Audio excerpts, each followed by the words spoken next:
My name is Lauren Bennett, and I'm arguing that UNC is a better team than Duke in men's basketball. From 1966 to 1991, UNC has won more games overall than Duke. UNC won 651 games in this 25-year period, and Duke only won 505 games. UNC has an average of 26.1 games won per year, and Duke has an average of 20.2 games won per year. You can tell by the charts that Duke has improved since 1966 because the number of games they won per year has increased. But UNC's stats have stayed consistent and much higher during these 25 years. Also, Duke's stats are still a lot lower than UNC's.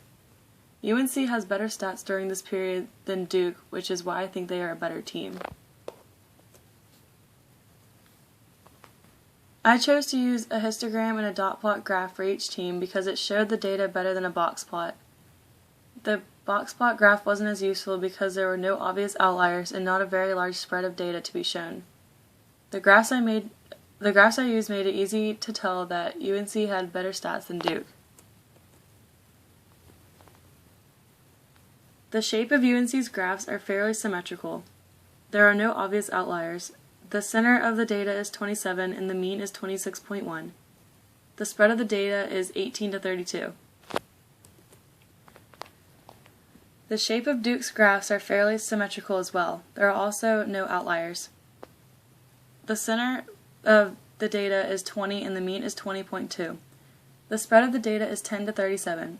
You can see by the data that Duke has a more spread out data than UNC. This isn't a good thing though because Duke won a range of 10 to 37 games during this time period, and UNC's lowest data point for games that they won per year was 18. Duke has lower numbers of games that they have won per year, which really affects their average. Overall, the stats show that UNC is a better team in basketball than Duke and has won more games between 1966 and 1991.